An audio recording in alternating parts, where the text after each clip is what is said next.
Hello students, आज हम banking companies chapter revise करेंगे, अकाउंट्स ऑफ बैंकिंग कंपनीज़। तो ये हमारे कॉरपोरेट अकाउंटिंग का बहुत इंपॉर्टेंट चैप्टर है। अगर मैं इस चैप्टर की बात करूँ तो इसमें से कुछ क्वेश्चंस हैं जो शॉर्ट नोट के लिए बहुत इंपॉर्टेंट है एंड साइड बाय साइड आपको इसके परफॉर्मास लर्न करने हैं। परफॉर्मा आपको नॉर्मली भी आ सकता है कि सिर्फ परफॉर्मा बनाने के लिए आपको बोल दिया जाए, और कई बार होता है कि विद इमेजिनरी फिगर आपको परफॉर्मा बनाना होता है, तो आप खुद से वैल्यूज़ को अज्यूम करते हैं और परफॉर्मा में उन वैल्यूज़ को प्लेस करते हैं और आप परफॉर्मा प्रिपेयर करते हैं। तो जो क्वेश्चंस इंपॉर्टेंट है इस चैप्टर के, तो मैं इस वीडियो लेक्चर के अंदर उन सबको कवर करने की कोशिश करूँगी। तो हम स्टार्ट लेते हैं सबसे पहले बैंकिंग कंपनीज़ के मीनिंग के साथ। तो बैंकिंग कंपनीज़ क्या होती हैं? बैंकिंग कंपनीज़ वो कंपनीज़ हैं जो बेसिकली बैंकिंग बिज़नेस में इन्वॉल्व होती हैं। डिपॉज़िट को एक्सेप्ट करना है, देन पब्लिक के डिपॉज़िट को एक्सेप्ट करना है, उनको रीपे करना है, चेक ड्राफ्ट वगैरह इशू करना है। तो ये सारे जो काम होते हैं वो बैंकिंग कंपनीज़ के होते हैं। Banking companies basically banking regulation act 1949 के थ्रू गवर्नड होती हैं, तो उसी के अकॉर्डिंगली इसको डिफ़ाइन किया गया है सेक्शन 5 में। A banking company means the accepting for the purpose of lending और इन्वेस्टमेंट। बैंकिंग कंपनी लोगों के डिपॉजिट को एक्सेप्ट करती हैं और बेसिक पर्पज़ होता है कि वो इस पैसे को या तो कहीं बाहर इन्वेस्ट कर देती हैं और या फिर किसी को लोन के फॉर्म में प्रोवाइड करती हैं। Of deposit of money from the public, deposit accept करती हैं, और ये जो डिपॉजिट होते हैं वो या तो डिमांड पर रिपेबल होते हैं और या फिर वो चेक के थ्रू, ड्राफ्ट के थ्रू या किसी और तरीके से उनको विड्रॉ किया जा सकता है। टर्म डिपॉजिट भी हो सकते हैं। तो इन सब के अंदर बैंकिंग कंपनी इन्वॉल्व होती हैं। ये था मीनिंग ऑफ बैंकिंग कंपनीज़। एक बहुत इंपॉर्टेंट कंसेप्ट आती है slip system. Slip system short note के लिए एज वेल एज लॉन्ग के लिए भी बहुत इंपॉर्टेंट है। तो आप लोग जानते हैं कि जब भी आप बैंक के साथ, बैंक में किसी भी तरह का आप डील करना चाहते हैं तो आपको कुछ स्लिप को फिल करना होता है। आज के एरा में तो हम देख रहे हैं कि ऑनलाइन सिस्टम हो चुका है, आप आसानी से विड्रॉ कर सकते हो, आपको बैंक को विज़िट करने की भी रिक्वायरमेंट नहीं है। आप अगर डिपॉज़िट करवाना चाहते हैं तो वो भी आप आसानी से करवा सकते हैं। इतना मतलब कुछ टेक्निकल इतनी हमारे पास फैसिलिटीज़ अवेलेबल हैं। बट अगर आपको बैंक में जाना है तो आपको हर एक ट्रांजैक्शन के लिए स्लिप्स का यूज़ करना होता है। बैंक आपको स्लिप प्रोवाइड करता है। अगर आपको बैंक के अंदर मनी डिपॉजिट करवाना है तो आपको इसके लिए स्लिप अलग से फिल करनी होती है। अगर आपको विड्रॉ करना है तो आपको डिफेंस स्लिप को फिल करना होता है। अगर आपने किसी को पेमेंट करनी है तो आपको डिफेंस स्लिप जो होती है उसको फिल करके बैंक को देना होता है। तो बैंक के अंदर एक स्लिप सिस्टम होता है। बैंक को अपने लेज़र अकाउंट को अप टू डेट रखने होते हैं। तो इसमें ये रिक्वायरमेंट होती है अप टू डेट रखने के लिए बैंक को प्रॉपर एक स्लिप सिस्टम को फॉलो करना होता है कि जो भी ट्रांजेक्शन्स हैं जिनको उन्होंने रिकॉर्ड किया है साथ के साथ वो उनकी लेज़र में पोस्टिंग कर दी जाए। तो इसीलिए स्लिप सिस्टम की रिक्वायरमेंट होती है।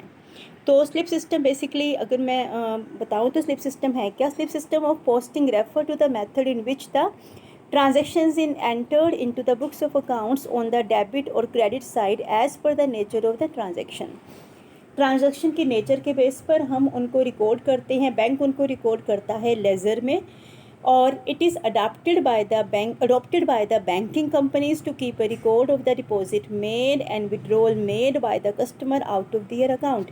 तो हर बैंक के लिए मैंडेटरी होता है कि वो डिपॉजिट का प्रॉपर रिकॉर्ड मेंटेन करे और जितने भी विड्रॉल है उनका भी प्रॉपर रिकॉर्ड मेंटेन करे, और ये सारा का सारा जो रिकॉर्ड मेंटेन करना पॉसिबल होता है ये होता है स्लिप सिस्टम की हेल्प से। तो रैपिड पोस्टिंग करने के लिए स्लिप सिस्टम को फॉलो किया जाता है। इस सिस्टम में ट्रांजैक्शंस की जो पोस्टिंग होती है लेज़र में डायरेक्टली स्लिप की हेल्प से कर दी जाती है, रादर सब्सिडरी बुक्स को मेंटेन करने की बजाय या जर्नल को मेंटेन करने की बजाय। एक स्लिप को वाउचर भी बोला जाता है। जो मेन स्लिप्स बैंक्स के अंदर यूज़ होती हैं, मतलब मेन जो 3 तरह की जो मेन स्लिप्स हैं वो बैंक के अंदर यूज़ होती हैं, जिसमें पे इन स्लिप है, चेक है और विड्रॉल स्लिप है। पे इन स्लिप का रोल क्या होता है? अगर आप बैंक के अंदर अपने अकाउंट में मनी डिपॉजिट करवाना चाहते हैं तो आप पे इन स्लिप को फिल करते हैं। इसके साथ एक काउंटर फॉइल अटैच होता है। बैंक आपको काउंटर फॉइल टियर करके आपको दे देता है और एक कॉपी अपने पास रख लेता है। विड्रॉल स्लिप अगर आपको मनी विड्रॉ करना है तो आपको विड्रॉल स्लिप को फिल करना होता है। इसके ऊपर आप अपना अकाउंट नंबर, अपना नेम, सारी इन्फॉर्मेशन को मेंशन करते हैं। चेक, अगर आपने अपने अकाउंट में से किसी को पेमेंट करनी है, मनी ट्रांसफ़र आपको करना है, आप किसी को पेमेंट करना चाहते हैं तो आप उसके फेवर में चेक इशू करते हैं। चेक आपको बैंक प्रोवाइड करता है, जिसको फिल करके आपको बैंक उस पर्सन को देना होता है और वो पर्सन बैंक में चेक को प्रेजेंट करके मनी रिसीव कर सकता है। सो ये 3 तरह की मेजर स्लिप है जो बैंक के अंदर यूज़ की जाती हैं। अब हम बात करते हैं स्लिप सिस्टम के एडवांटेजेस क्या होते हैं। तो इसके जो बेसिक एडवांटेज हैं, no need of subsidiary book. इस सिस्टम के अंदर सारी की सारी जो एंट्रीज़ होती हैं वो स्लिप की हेल्प से रिकॉर्ड हो जाती हैं, तो किसी भी तरह की सब्सिडरी बुक्स को मेंटेन करने की रिक्वायरमेंट नहीं होती हैं बैंक के लिए। तो एक हम कह सकते हैं कि सेविंग है। तो saving of time and labour, सारी ट्रांजेक्शन स्लिप के बेस पर रिकॉर्ड होती हैं और ये जो स्लिप्स हैं वो ऑलमोस्ट मोस्टली केसेस में कस्टमर के थ्रू ही फिल किया जाता है। इसमें बैंक के स्टाफ का टाइम और लेबर दोनों की सेविंग होती है। प्रॉपर डिवीज़न ऑफ वर्क, जो ट्रांजेक्शन्स होती है बैंक के अंदर बहुत ज़्यादा होती हैं। स्लिप सिस्टम से क्या होता है कि काम का डिस्ट्रीब्यूशन हो जाता है, अलग अलग पर्सन उसकी पोस्टिंग करते हैं और एरर को आसानी से डिटेक्ट करना भी पॉसिबल होता है। देन नेक्स्ट जो है, नेक्स्ट हम रिलायबिलिटी ऑफ अकाउंट्स भी हमारे रिलायबल रहते हैं। अगर स्लिप की हेल्प से रिकॉर्ड किया गया है, कस्टमर उनको खुद ही प्रिपेयर करता है, तो उसमें गलतियां होने के चांसेस बिल्कुल मिनिमाइज़ हो जाते हैं, बिल्कुल हम कह सकते हैं कि बिल्कुल कम होते हैं। बेसिस ऑफ ऑडिटिंग, एक ऑडिटर जो होता है वो तब तक सेटिस्फाइड नहीं होता जब तक कि ट्रांजैक्शंस का एक प्रॉपर प्रूफ अवेलेबल ना हो। तो ये जो स्लिप होती हैं वो एक प्रूफ की तरह भी काम करती हैं और ऑडिटिंग में हेल्प करती हैं। तो ये बेसिक एडवांटेजेस हैं स्लिप सिस्टम के। अब हम बात करते हैं डिसएडवांटेजेस ऑफ स्लिप सिस्टम। सबसे पहला जो डिसएडवांटेज है वो है रिस्क ऑफ लॉस और डिस्ट्रक्शन ऑफ स्लिप, क्योंकि स्लिप साइज़ में बहुत कम होती, छोटी होती हैं, स्मॉल होती हैं और स्लिप का नंबर रूटीन में बहुत ज़्यादा होता है। बहुत सारे लोग हैं जो बैंक के अंदर मनी डिपॉजिट करवाते हैं, एक दिन में विड्रॉ करते हैं, चेक किसी को इशू करते हैं, तो बहुत सारी ऐसी ट्रांजेक्शन्स होती हैं और अगर इस तरह की स्लिप गुम हो जाती हैं या डिस्ट्रॉय हो जाती हैं तो बैंक के लिए बहुत ज़्यादा एक कॉम्प्लिकेटेड सिचुएशन अराइज हो जाती हैं। डिफ़िकल्ट, सेकेंड जो एडवांटेज है that is difficult and expensive to keep the slip properly, क्योंकि नंबर ऑफ़ स्लिप्स बहुत ज़्यादा होती हैं और बैंक के लिए भी बहुत डिफ़िकल्ट हो जाता है इनको मेंटेन करना। Date wise record proper maintain करना होता है और वो बहुत ज़्यादा एक्सपेंसिव होता है। पॉसिबिलिटीज़ ऑफ मिसएप्रोप्रिएशन, जो थर्ड है डिसएडवांटेज, क्योंकि स्लिप लूज़ होती हैं और साइज़ में बहुत स्मॉल होती हैं और इनको आसानी से मिसएप्रोप्रिएट करना, हेरा फेरी करना बड़ा आसान होता है स्लिप्स का। डिफ़िकल्टी टू कस्टमर, वैसे तो जो कस्टमर हैं स्लिप को भरते टाइम बहुत ज़्यादा ध्यान से उनको फिल करते हैं, लेकिन फिर भी कई बार कुछ मिस्टेक्स हो जाती हैं और उनका जो खामियाजा है वो कस्टमर को भुगतना पड़ता है। सो ये हैं डिसएडवांटेजेस ऑफ स्लिप सिस्टम। अब हम बात करते हैं टर्म की जो बैंक के अंदर यूज़ होती हैं, that is teller system. Teller system basically, teller का मतलब जो चीज़ों को टैली करता है। तो टेलर का काम क्या होता है, ये टैली करता है। आप लोगों ने कभी नोटिस किया होगा कि जब आप बैंक के अंदर मनी डिपॉजिट कराने जाते हैं तो पर्सन जो आपके सामने जो एम्प्लॉय होता है वो बैंक डिटेल आपकी ओपन करता है सिस्टम के ऊपर, पूरा वेरीफाई करता है, उसके पास पूरा रिकॉर्ड होता है, आपके सिग्नेचर का हम कह सकते हैं कि स्पेसिमेन होता है, आपके बारे में सारी डिटेल उनके पास अवेलेबल होती है, जिससे वो उनको टैली करके और आपको पेमेंट कर देते हैं। तो ये क्विक पेमेंट सिस्टम होता है जो टेलर सिस्टम होता है। Most understand what a bank teller is and the job that the person does. A bank teller handle the day-to-day financial transactions of the customer. Day-to-day transactions को ये handle करता है। They may include money transfer करना है, money order करना है, deposits का है, विड्रॉल है या चेकिंग ट्रांजेक्शन्स होती हैं, तो ये सारी टेलर के थ्रू की जाती हैं। तो टेलर अकाउंट्स के लिए कैश रिसीव करने का काम करते हैं। पेपर वर्क को फिल करना, डिपॉजिट, विड्रॉल स्लिप वगैरह को फिल करना भी टेलर का काम होता है। एटीएम के डिपॉजिट को देखना, विड्रॉल को देखना, तो ये सारा जो अरेंजमेंट है वो टेलर के थ्रू किया जाता है। फ़ोन कॉल को वो आंसर भी देता है। तो टेलर कुछ पर्टिकुलर अमाउंट तक पेमेंट करने के लिए वो ऑथराइज होता है। चेक को रिसीव करके वो चेक करता है और इसकी पेमेंट के लिए पास कर देता है, वो साइन करता है कि हाँ ये सही है। तो ये सारा जो काम होता है वो टेलर का होता है और हर बैंक के अंदर टेलर सिस्टम एप्लीकेबल होता है। देन ये भी चेक करता है कि बिज़नेस डे के एंड में बैलेंसिंग नंबर कितना है, जिनकी अभी बैलेंसिंग होनी बाकी है तो वो सारा का सारा जो रिकॉर्ड होता है वो सारा टेलर के थ्रू ही किया जाता है। तो बहुत इंपॉर्टेंट रोल प्ले करता है एक टेलर बैंक के अंदर। ना बहुत इंपॉर्टेंट टॉपिक है अगला, बैंकिंग के फाइनल अकाउंट्स। जो बैंकिंग कंपनीज़ हैं, फाइनल अकाउंट्स तो बैंकिंग कंपनी, और इनको प्रिपेयर कैसे किया जाता है, बैंकिंग रेगुलेशन एक्ट 1949 के शेड्यूल 3 के अकॉर्डिंग इनको बनाते हैं। तो मेन जो अकाउंट बैंकिंग कंपनीज़ के अंदर बनाए जाते हैं, सबसे पहला अकाउंट बनता है प्रॉफिट एंड लॉस अकाउंट और बनती है बैलेंस शीट। तो सबसे पहले हम बात करते हैं प्रॉफिट एंड लॉस अकाउंट की। Profit and loss account basically 4 schedule में डिवाइडेड होता है। इसमें 4 शेड्यूल आती हैं। 4 शेड्यूल की अगर हम बात करें तो 13, 14, 15, 16 ये इसका फॉर्मेट है। पहले हम सीरियल नंबर दिखाते हैं, पर्टिकुलर आता है, शेड्यूल का नंबर आता है, करंट ईयर की आइटम आती हैं और प्रीवियस ईयर की आइटम आती है। फॉर्म बी के अकॉर्डिंग इसको बनाया जाता है। 13, 14 दोनों इनकम को दिखाती हैं, 15, 16 दोनों एक्सपेंडिचर को दिखाती हैं।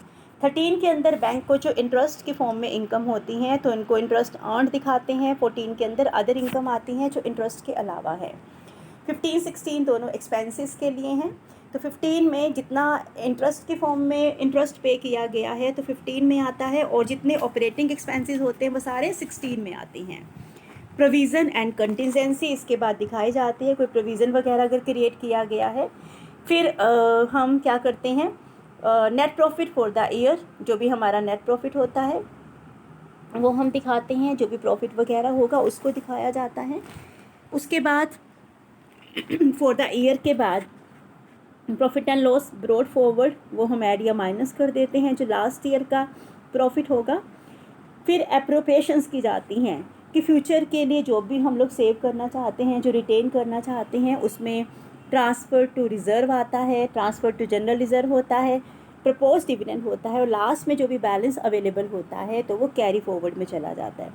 तो हमें करना क्या है कि जो भी इनकम का टोटल हमारा आता है उसमें से हमें एक्सपेंसेस के टोटल को माइनस कर देना है, और फिर हमारे पास प्रॉफिट फॉर द ईयर आ जाता है।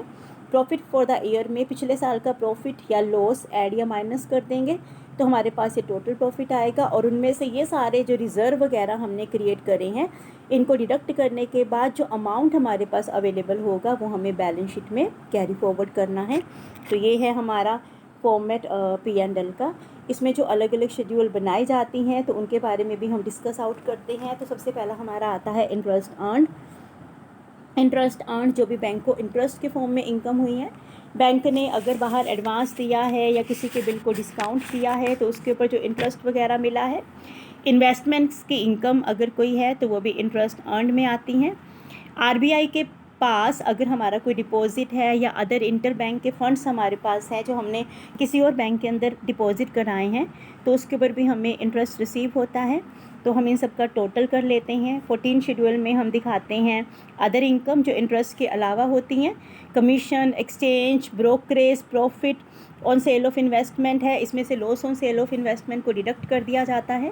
Profit on sale of fixed asset में से loss on sale of fixed asset को माइनस करते हैं। प्रॉफिट ऑन एक्सचेंज ट्रांजेक्शन्स में से लॉस ऑन एक्सचेंज ट्रांजेक्शन्स को डिडक्ट कर दिया जाता है। डिविडेंड के फॉर्म में अगर कोई इनकम वगैरह रिसीव हुई है तो वो ऐड हो जाती हैं, और मिसलिनियस इनकम को ऐड कर देते हैं और नेट बैलेंस को टोटल की फॉर्म में दिखाते हैं। 13, 14 दोनों जो शेड्यूल हैं ये हमारी इनकम को दिखाती हैं। अब हम बात करते हैं 15 एंड 16। 15, 16 दोनों शेड्यूल हमारी एक्सपेंसेस को दिखाती हैं। 15 के अंदर हम इंटरेस्ट एक्सपेंडेड दिखाते हैं, जो इंटरेस्ट बैंक ने पे किया है। पहला इंटरेस्ट ऑन डिपॉजिट हो सकता है और इंटरेस्ट ऑन बोरोविंग्स हो सकता है। डिपॉजिट के ऊपर बैंक इंटरेस्ट पे करता है और बोरोविंग्स के ऊपर भी बैंक इंटरेस्ट पे करता है।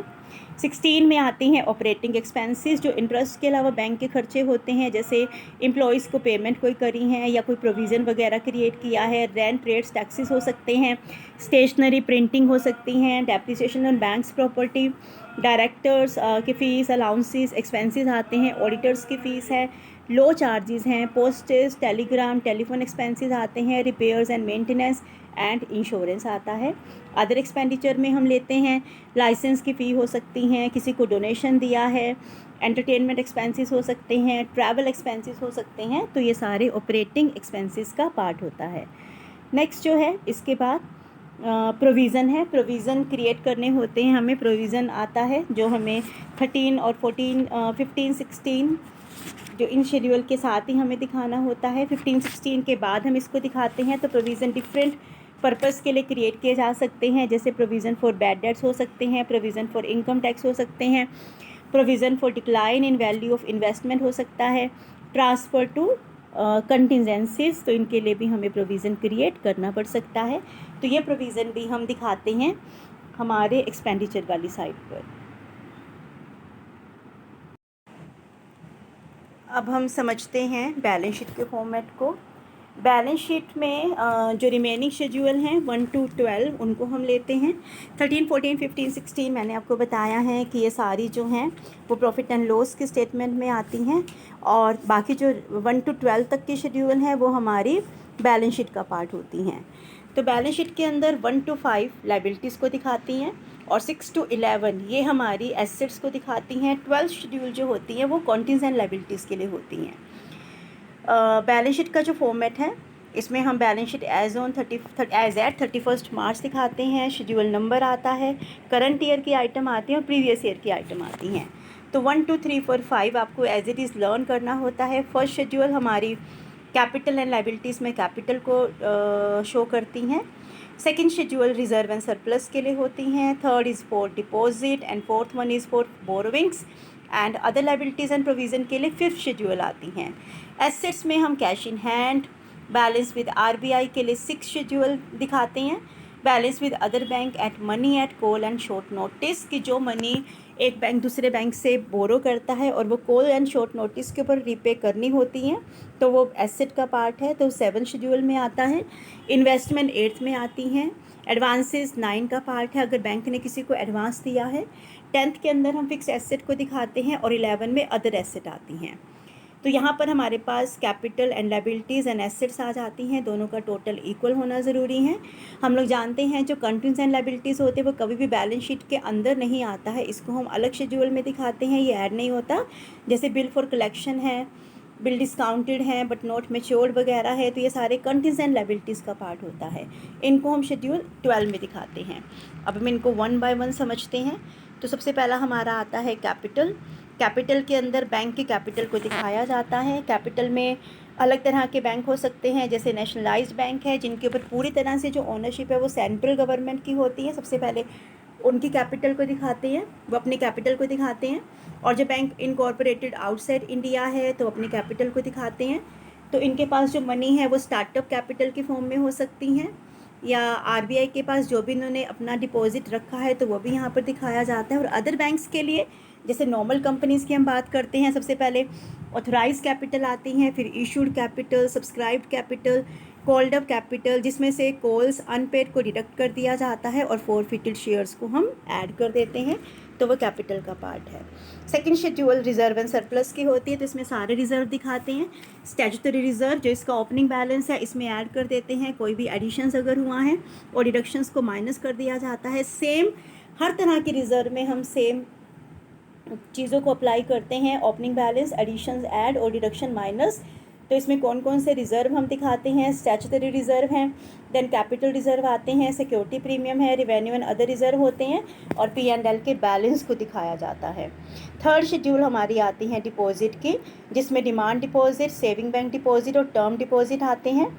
डिमांड डिपॉजिट बैंक से हो सकते हैं, अदर हो सकते हैं। टर्म डिपॉजिट में बैंक या अदर हो सकते हैं। डिमांड होता है जो ऑन डिमांड पेबल होता है, सेविंग छोटी छोटी सेविंग होती हैं, और टर्म डिपॉजिट होते हैं जैसे एफडी वगैरह होती हैं जो कुछ टाइम के बाद पे करना होता है। डिपॉजिट हमारे इंडिया की ब्रांचेस से हो सकते हैं या इंडिया के बाहर की ब्रांचेस से हो सकते हैं। फोर्थ शेड्यूल आती है बोरोविंग्स, जो हमने बोरो किया है। बोरोविंग्स इंडिया के अंदर हो सकती हैं या आउटसाइड इंडिया हो सकती हैं। इंडिया के अंदर बोरोविंग्स आरबीआई से हो सकती हैं, अदर बैंक से हो सकती हैं, अदर इंस्टीट्यूशन से हो सकती हैं, और आउटसाइड इंडिया भी मनी बोरो किया जा सकता है। तो ये शेड्यूल 4 में हम दिखाते हैं।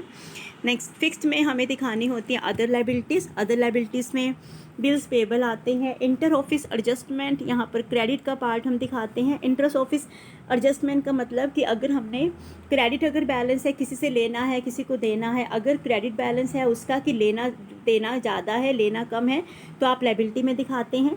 रिबेट ऑन बिल डिस्काउंटेड हम दिखाते हैं, और अदर इंक्लूडिंग प्रोविज़न को हम यहाँ दिखाते हैं। तो यहाँ तक हमारी लाइबिलिटीज़ के पार्ट आते हैं। फिर आती है सिक्स शेड्यूल।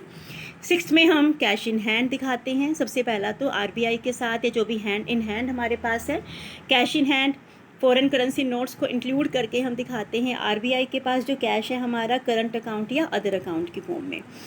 फिर आती हैं सेवन शेड्यूल। सेवन्थ में हम बैंक्स के साथ जो हमारे बैलेंसेस हैं अदर बैंक्स के साथ, या money at call and short notice है, तो बैंक बैलेंसेस इंडिया में हो सकते हैं या आउटसाइड इंडिया हो सकते हैं। इंडिया में बैंक के साथ हो सकते हैं करंट अकाउंट की फॉर्म में, या अदर डिपॉजिट अकाउंट की फॉर्म में हो सकते हैं।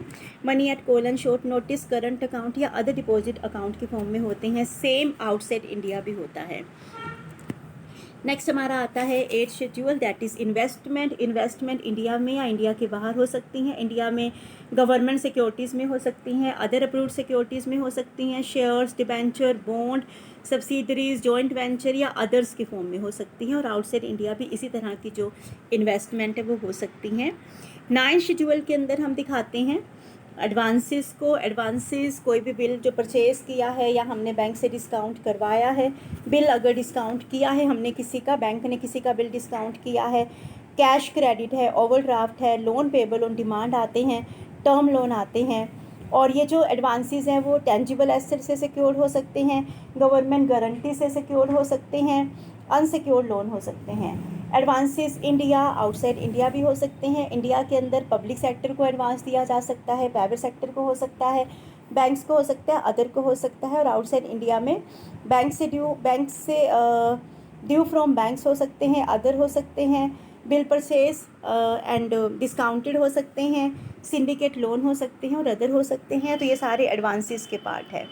टेंथ में हम फिक्स एसेट को दिखाते हैं। तो बैंक की जो बेसिक फिक्स एसेट होती है वो बैंक की बिल्डिंग होती है और फर्नीचर होता है। तो प्रीमिसेस बिल्डिंग को हम लेते हैं। 31 प्रीसीडिंग ईयर में 31 मार्च को उसकी कितनी कॉस्ट थी, कितना हमारा एडिशन हुआ, कितनी हमने ख़रीदी है, वो ऐड कर देते हैं। अगर हमने कुछ डिडक्शंस वगैरह हुई हैं, हमने बेच दी है तो माइनस हो जाती हैं, और अप टू डेट जो भी डेप्रिसिएशन होगा वो भी हमें माइनस करना होता है। फिर आती हैं अदर फिक्स्ड एसेट, जिसके अंदर हम फर्नीचर एंड फिक्सचर्स को लेते हैं। इसमें भी सेम वही होगा, 31 मार्च को कितना बैलेंस अवेलेबल था, एडिशन ऐड होता है, डिडक्शन माइनस होता है, और डेप्रिसिएशन को भी हमें माइनस करना होता है। फिर आती हैं हमारी 11 शेड्यूल। 11th में हम दिखाते हैं अदर एसेट। अदर एसेट में नॉन बैंकिंग एसेट आती हैं जो हमारी बैंकिंग से रिलेटेड नहीं हैं। इंटरेस्ट एक्रूड हो सकता है, टीडीएस वगैरह हो सकते हैं, टैक्स पेड इन एडवांस या टीडीएस आता है, स्टेशनरी एंड स्टैम्प्स हो सकती हैं। Inter office adjustment, inter office adjustment का अगर क्रेडिट बैलेंस है तो वो अदर लायबिलिटीज़ में जाता है, और अगर ये डेबिट बैलेंस है तो ये हमारी अदर एसेट का पार्ट होता है। देन 12th में हम दिखाते हैं, 12th शेड्यूल हमारा होता है कंटिजेंट लायबिलिटी का, जिसमें हम उन सारी कॉन्टिजेंट लायबिलिटीज़ को दिखाते हैं जो अभी इन प्रेजेंट वो हमारी लायबिलिटी नहीं है, बट फ्यूचर में कोई ऐसी इवेंट हो सकती हैं कि वो एक्चुअल लायबिलिटी में कन्वर्ट हो सकती हैं। जैसे claim against the bank not acknowledge as डेप्ट, कि कोई बैंक के अगेंस्ट क्लेम है और वो अभी तक प्रॉपर डेप्ट में कन्वर्ट नहीं हुआ, लेकिन फ्यूचर में हो सकता है कि वो हमें पे करना पड़ जाए। कोई हमारी पार्शली पेड इन्वेस्टमेंट है, हमने किसी कंपनी के शेयर वगैरह ख़रीदे हुए हैं, अभी हमने उनके ऊपर फुली पेडअप नहीं है, वो पार्टली पेडअप है, और कभी भी कंपनी हमसे कॉल कर सकती हैं, तो वो भी हमारी कंटिजेंट लायबिलिटी का पार्ट होता है। देन कोई एक्सचेंज कंट्रैक्ट वगैरह है तो उसकी आउटस्टैंडिंग लायबिलिटी हो सकती हैं। इंडिया के अंदर हमने कोई या इंडिया के बाहर कोई गारंटी वगैरह हमने किसी के बिहाफ पर दी हैं। Acceptance, endorsement and other obligation, तो ये भी बहुत इंपॉर्टेंट है, acceptance, endorsement and other obligation. जब एक पर्सन गुड्स को ख़रीदता है, उधार ख़रीदता है, और सेलर क्या करता है कि उस केस में सेलर को रिक्वायरमेंट होती है कि वो किसी न किसी तरह की गारंटी उसको प्रोवाइड करें, तो बैंक उसमें काम कर सकता है। बैंक कस्टमर के बिहाफ पर बिल को एक्सेप्ट कर सकता है, मतलब यहाँ पर एक्सेप्टेंस आता है जब बैंक ने कस्टमर के बिहाफ पर बिल को एक्सेप्ट किया है, और बैंक इस बिल को कस्टमर के फेवर में मतलब बिल को एक्सेप्ट कर सकता है और इसको सेलर के फेवर में एंडोर्स कर सकता है, तो ये एंडोर्समेंट का केस होता है। तो अगर वो पर्सन पे नहीं करेगा तो बैंक को इसकी पेमेंट करनी होती है, तो बैंक की कंटीजेंट लायबिलिटी का पार्ट होता है। तो इस तरह से बैंक अपने जो अकाउंट्स है प्रिपेयर करता है। इसके बाद जो नेक्स्ट हमारा मेन जो मतलब था इस चैप्टर के अंदर, ये परफॉर्मास हैं। तो परफॉर्मास बहुत अच्छे से आपको करने हैं। परफॉर्मा के बाद आगे जो टॉपिक आता है ये बहुत इंपॉर्टेंट टॉपिक है, रिबेट ऑन बिल डिस्काउंटेड।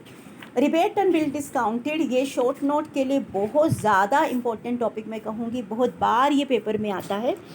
तो रिबेट ऑन बिल डिस्काउंटेड है क्या?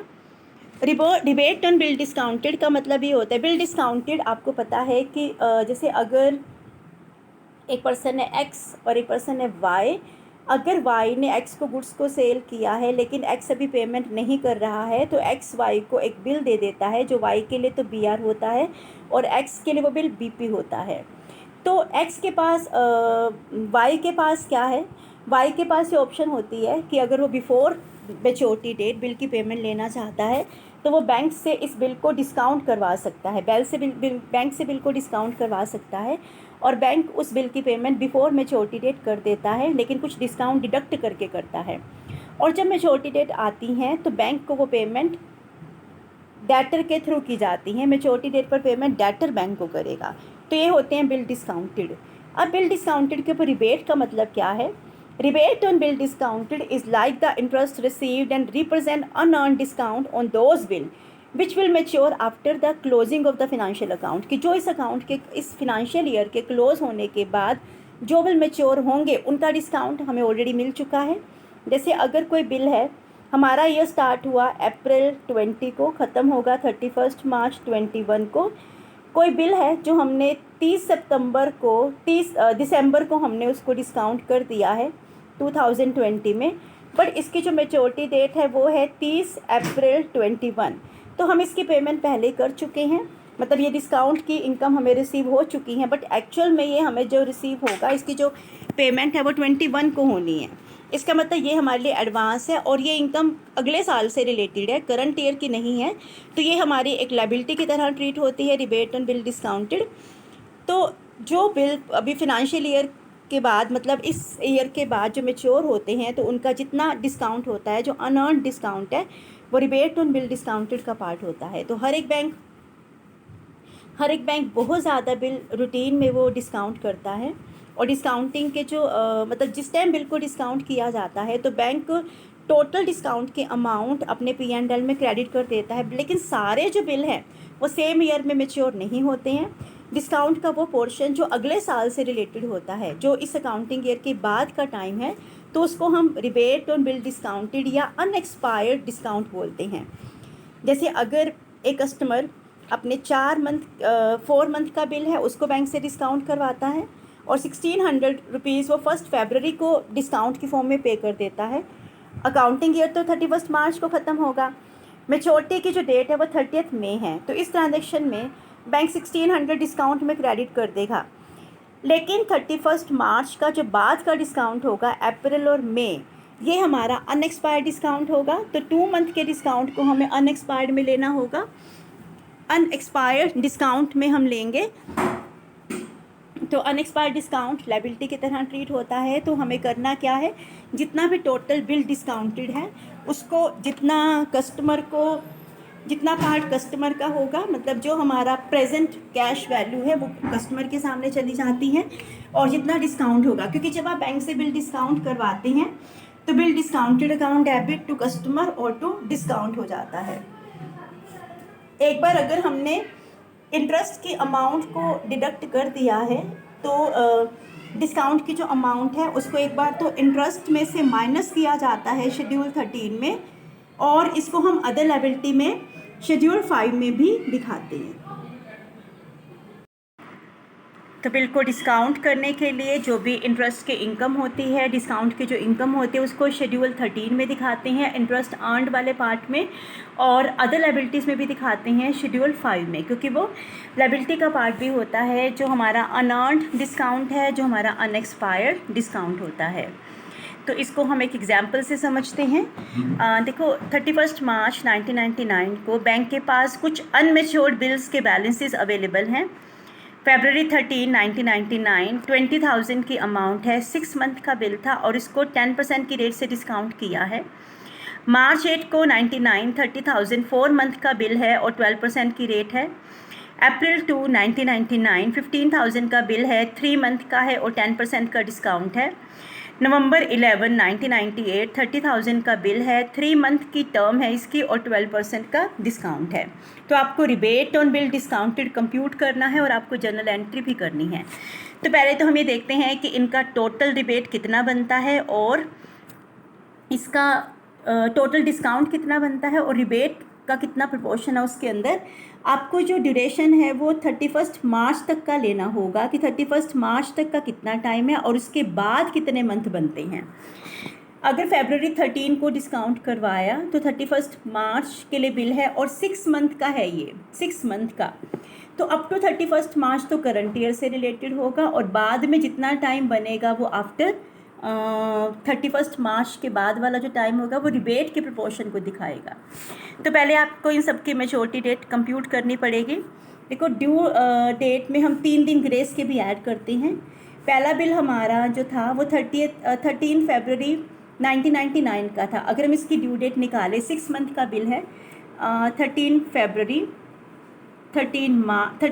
से 13 मार्च, 13 अप्रैल, 13 मई, 13 जून, 13 जुलाई एंड 13 अगस्त प्लस 3 डेज़ ग्रेस के हम ऐड करेंगे तो इसकी जो ड्यू डेट है वो 16 अगस्त बनती है। तो आप इसकी ड्यू डेट को मेंशन कर देंगे, दैट इज़ 16 अगस्त। ऐसे ही आप 8 मार्च के बिल की 4 मंथ के लिए कंप्यूट करेंगे तो 8 मार्च, 8 अप्रैल, 8 मई, 8 जून, 8 जुलाई और इसमें 3 दिन ऐड करेंगे तो 11 जुलाई इसकी ड्यू डेट आ जाएगी। फिर आपको 2 अप्रैल से काउंट करना है 3 मंथ के लिए, 2 अप्रैल, 2 मई, 2 जून, 2 जुलाई और 3 दिन ग्रेस के ऐड करेंगे तो 5 जुलाई इसकी ड्यू डेट आ गई, ये 5 जुलाई है। इसके बाद नेक्स्ट आपको देखना है नवंबर 11 का बिल है, 1998 का बिल है और 3 मंथ का बिल है, दिसंबर 11, जनवरी 11, फरवरी 11। फरवरी 11 के अंदर हम 3 डेज़ हम ग्रेस के ऐड करेंगे। फरवरी 11 के अंदर 3 डेज़ हमने ग्रेस के ऐड करे तो 14 फरवरी आ गया। तो ये तो हो गई हमारी ड्यू डेट्स हमारी निकल आई हैं। अब आपको वो ड्यूरेशन देखना है, आपको इसके ऊपर टोटल डिस्काउंट निकालना है क्योंकि पहला बिल 20,000 का बिल था, 10% का डिस्काउंट था, 6 मंथ का के लिए उसकी जो मेच्योरिटी डेट थी तो 1,000 का डिस्काउंट आया। अगला बिल 4 मंथ का था तो वो हमने निकाल लिया, फिर 375 आया और इसके बाद लास्ट में 900 का हमारा टोटल डिस्काउंट आया। अब आपको करना क्या है, जो हमारा रिबेट का प्रोपोर्शन होगा वो हमें निकालना पड़ेगा। पहला बिल जो था 13 फरवरी का था और इसकी जो ड्यू डेट है वो 16 अगस्त है, तो आपको 31 मार्च के बाद का ड्यूरेशन काउंट करना पड़ेगा। तो यहाँ पर अप्रैल में 30 डेज़ हम लेंगे, मई में 31 लेंगे, जून में हमें 30 डेज़ को लेना है, जुलाई में हमें 31 को लेना है और अगस्त के 16 डेज़ को हमें लेने हैं। तो अब इन सबको ऐड करेंगे तो 138 डेज़ ऐसे आते हैं जो आफ्टर ड्यू डेट है हमारे। तो यहाँ पर days falling after due date 130 days हो गए। ऐसे ही जुलाई 11 का भी हम देखेंगे तो 31 मार्च के बाद अप्रैल के 30 दिन, मई के 31, जून के 30, जुलाई के 11 डेज़ आपको लेने हैं। तो ये जो टाइम बनेगा वो 102 डेज़ का होगा। तो 102 डेज़ हमारा ग्रेस टाइम बाद में है, जो इस अकाउंटिंग ईयर के बाद में है, तो उसका जो भी डिस्काउंट बैंक को मिला होगा वो अनएक्सपायर्ड डिस्काउंट की फॉर्म में होगा। देन जुलाई 5 का बिल है, जुलाई 5 है तो 31 मार्च के बाद हम काउंट करेंगे, अप्रैल के 30 दिन, मई के 31, जून के 30 और जुलाई के 5 दिन। तो ये जो हमारा बनेगा ये बनेगा हमारा 96 डेज़। तो इस तरह से हम हर बिल का देखेंगे। अब ये बिल लास्ट वाला जो बिल है वो 14 फरवरी 1999 का है और ये 31 मार्च से पहले का ही है, तो बाद में कोई भी डेज़ हमारे पास अवेलेबल नहीं है। अब आपको क्या करना है, आपको रिबेट निकालनी है कि जितना डिस्काउंट का प्रोपोर्शन होगा वो जो 31 मार्च के बाद आ रहा है। तो आप इसी बिल के ऊपर सेम परसेंटेज से, लेकिन इतने दिन का जो आफ्टर 31 मार्च फॉल कर रहे हैं तो वो हम डिस्काउंट निकालेंगे, और ये जो सारी अमाउंट बनेगी वो हमारी रिबेट का पार्ट होगा। ये तो टोटल डिस्काउंट है और ये हमारा पार्ट बन जाएगा जो रिबेट है। रिबेट अनएक्सपायर्ड डिस्काउंट है, ये जो एडवांस में हमें मिल चुका है, तो इसकी एंट्री हम क्या करेंगे, जो डिस्काउंट है हमारा टोटल, उसमें से जितना पार्ट हमारा रिबेट का होगा तो उसको हमें रिबेट में ट्रांसफ़र कर देना है। तो जनरल एंट्री हम दिखाएंगे, discount on rebate, the discount on bill discounted account debit to rebate on bill discounted account, तो ये हमें दिखाना है।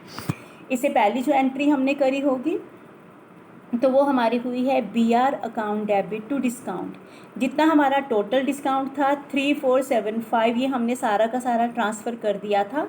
अगली एंट्री में हम इसको डेबिट कर देंगे, क्योंकि आपको इसमें से वो अमाउंट सेग्रीगेट करनी है जो अगले साल से रिलेटेड है, जो रिबेट का पार्ट है।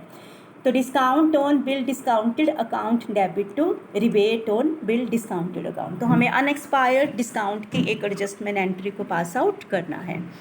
तो ये था हमारा रिबेट ऑन बिल डिस्काउंटेड, और बहुत इंपॉर्टेंट टॉपिक है ये एग्ज़ाम के लिए। तो अनएक्सपायर्ड डिस्काउंट के ओपनिंग क्लोजिंग बैलेंसेस हमारे पर अवेलेबल होते हैं। तो लास्ट ईयर का जो हमारा अनएक्सपायर्ड डिस्काउंट था वो हमारे नॉर्मल डिस्काउंट में कन्वर्ट हो जाएगा, और जो एंट्री हमने लास्ट टाइम करी थी इस एंट्री को हमें फिर अपोजिट कर देना है। जो एंट्री हमने यहाँ करी थी रिबेट में कन्वर्ट करने के लिए, और प्रॉपर इसको दोबारा डिस्काउंट में कन्वर्ट करने के लिए हमें इस एंट्री को अपोजिट करना होगा, rebate on bill discounted account debit to discount account. So this is the entry of opening balance of unexpired discount. जो लास्ट ईयर का अनएक्सपायर्ड डिस्काउंट है तो इसका ये ओपनिंग बैलेंस हमारे पास अवेलेबल है। तो बहुत इंपॉर्टेंट है ये टॉपिक, शॉर्ट नोट के लिए भी एज वेल एज लॉन्ग के लिए भी, तो आप इसको अच्छे से प्रिपेयर करना। अब हम बात करते हैं एक और इम्पॉर्टेंट टॉपिक के बारे में, that is non performing asset. कई बार ये लॉन्ग क्वेश्चन की फॉर्म में भी आ जाता है और शॉर्ट नोट में तो बहुत बार आता है। तो नॉन परफॉर्मिंग एसेट क्या होती हैं? नॉन परफॉर्मिंग का मतलब जिन्होंने परफॉर्मेंस देनी बंद कर दी हैं, जिनके ऊपर बैंक को इनकम जनरेट होनी बंद हो जाती हैं, तो वो नॉन परफॉर्मिंग एसेट की कैटेगरी में आती हैं। Non performing asset refer to a classification of loan और advances that are in default or in arrear. A loan is in arrear when principal और interest payment are late or missed, जिनके ऊपर हमें interest की payment नहीं मिली है bank को, या प्रिंसिपल अमाउंट नहीं मिली है, तो उनको हम नॉन परफॉर्मिंग एसेट की कैटेगरी में लेते हैं। कि जब एक loan is in default when the lender consider the loan agreement to be broken and the debtor is unable to meet his obligation, कि जब लेंडर को लगता है कि जो डेटर है, जो हमारा बोरोवर है, वो पे नहीं कर पाएगा, तो वो NPA की कैटेगरी में चली जाती हैं। तो ये नॉन परफॉर्मिंग एसेट होती हैं। इसके अलावा बैंक की अदर एसेट की भी हम बात करते हैं जो नॉन परफॉर्मिंग एसेट से रिलेटेड है। सबसे पहले आती हैं स्टैंडर्ड एसेट। तो ये वो एसेट होती हैं कि जो कभी भी अपने लाइफ टाइम में NPA में कन्वर्ट नहीं हुई हैं। ये वो एसेट है विच डजन डिस्क्लोज एनी प्रॉब्लम, जिसके ऊपर कभी भी किसी भी तरह की प्रॉब्लम क्रिएट नहीं हुई है, and which doesn't carry more than normal risk attach to the business, और इसके ऊपर कभी भी नॉर्मल रिस्क से ज़्यादा रिस्क अराइज नहीं हुआ है, और ये NPA नहीं है, तो इनको हम स्टैंडर्ड एसेट की कैटेगरी में लेते हैं। फिर आती हैं सब स्टैंडर्ड एसेट, कि ये वो एसेट होती हैं जो 12 मंथ या उससे कम टाइम के लिए NPA की कैटेगरी में रही है, लेकिन उससे ज़्यादा के लिए नहीं रही हैं, तो ये स्टैंडर्ड एसेट की कैटेगरी में आती हैं। फिर आती हैं डाउटफुल एसेट। ये वो एसेट होती हैं कि जो मोर देन 12 मंथ के लिए नॉन परफॉर्मिंग एसेट रही हैं, मोर देन 12 मंथ के लिए रही हैं। और लास्ट में आती हैं हमारी लॉस एसेट, कि ये वो एसेट होती हैं जिनको बैंक ने लॉसेस के फॉर्म में जिनको आइडेंटिफाई किया है, जिनको ऑडिटर ने, इंस्पेक्टर ने जिनको ये चेक किया है और ये बोला है कि इनको राइट ऑफ कर दिया जाए, इनके ऊपर तो मनी कभी रिसीव होनी ही नहीं है, तो इनको हम लॉस एसेट की कैटेगरी में लेते हैं। तो स्टैंडर्ड एसेट वो एसेट आती हैं जो कभी भी NPA डिक्लेयर नहीं हुई हैं। सब स्टैंडर्ड एसेट वो एसेट होती हैं जो 12 मंथ या उससे कम टाइम ड्यूरेशन के लिए जिनको NPA डिक्लेयर किया गया है। डाउटफुल एसेट वो होती हैं जिनको 12 महीने से ज़्यादा ड्यूरेशन के लिए NPA डिक्लेयर किया गया है। और लास्ट में हमारी लॉस एसेट आती हैं कि जिनको ऑडिटर ने या जिनको जो भी बैंक ने आइडेंटिफाई किया है ये बिल्कुल लॉस एसेट है, बिल्कुल पूरी तरह से ये बैड एसेट हैं, जिनके ऊपर हमें कोई भी पैसा रिलाइज नहीं होगा। तो ये जो टॉपिक है बहुत इम्पोर्टेंट टॉपिक है, आप इसको प्रिपेयर करो एग्ज़ाम के लिए। और जो जो टॉपिक मैंने इस वीडियो के अंदर कराए हैं वो सारे ही short note as well as long जो क्वेश्चंस हैं उनके लिए इम्पोर्टेंट है। आई होप ये वीडियो आपकी हेल्प करेगी। Thank you so much.